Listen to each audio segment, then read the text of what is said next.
The Jungle Book wasn't like your average movie where you have live-action plates to which you have to add CG elements. In this film you had CG plates to which you had to add the live-action elements, which is pretty crazy. This meant that the pre-viz stage of the filmmaking process in this movie was perhaps the most important.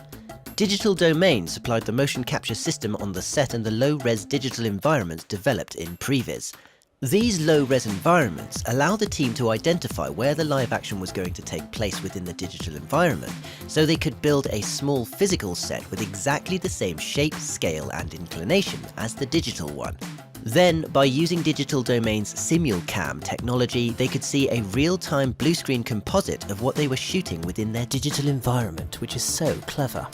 Another thing that had to be carefully planned in previs was the lighting of the blue screen sets. These sets had to be lit in such a way as to not conflict with the lighting they intended for their digital environment. For example, if Mowgli was running through a forest, he would be lit by the sunlight filtered through the leaves above him. And if Mowgli was strongly lit on the blue screen set, it would be a lot harder to add all these different shadows made by the leaves in post. And so they used blue leaves to cast shadows on Mowgli on their blue screen set. Genius. For the overall design of the Jungle Book animals, they didn't reference the 1968 animated film. Instead, they referenced real animals.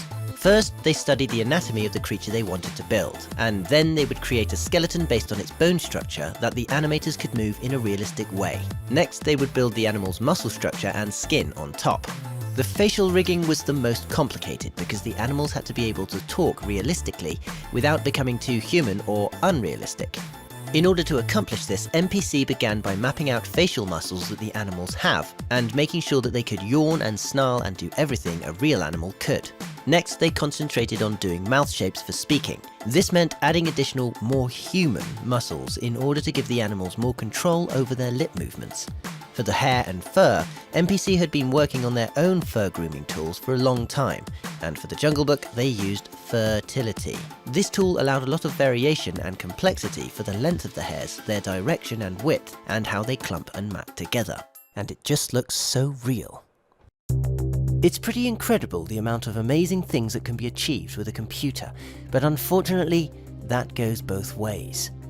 This is why it's never too soon to improve your internet security, as aside from the obvious known security blunders, there are other ones that many still unknowingly commit, and there are always new security threats that many of us are also unaware of because, understandably, we're not all security professionals. Which brings us to the sponsors of this video, NordPass, an intuitive password manager that can not only protect your passwords and data with XCHA20 encryption, but can also check to see if any of your sensitive data has been leaked by other websites.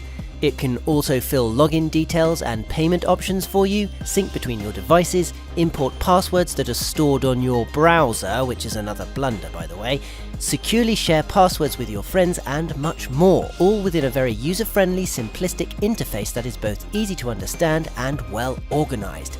Also, there's a deal on! Get an exclusive NordPass deal plus 1 additional month for free. Just click the link in this video's description or use code FameFocus at the checkout, and all with a 30-day money-back guarantee. Seriously, if you value your internet security, go to nordpass.com/FameFocus and invest in a password manager who knows more about internet security than you do. You can't just composite a live-action plate with a CG environment and expect it to look wonderful. A lot of subtle details need to be included in order to get it to sit within your environment rather than just sit on it. As we mentioned earlier, lighting is key to getting an element to sit well in a shot, but interaction is also. In order to really become part of the CG environment, Mowgli had to interact with it and it had to interact with him. When Mowgli had to ride on an animal, the actor was filmed on a motion-based rig, but this one had shoulder blades and other actuators to give the capacity for more complex movement. In these scenes, the CG animal was animated before they shot Mowgli. Then, when they were going to shoot the scene, they programmed the motion rig to imitate the motion of their CG animal.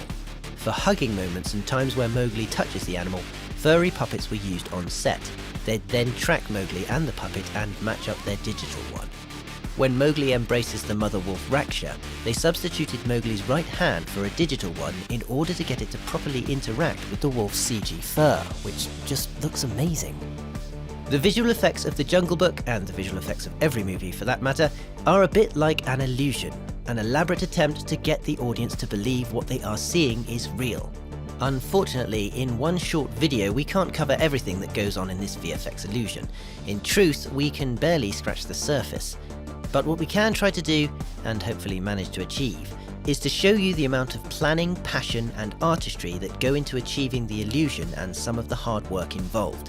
And perhaps that's for the better. After all, a magic trick is always better when you're not sure exactly how it's done.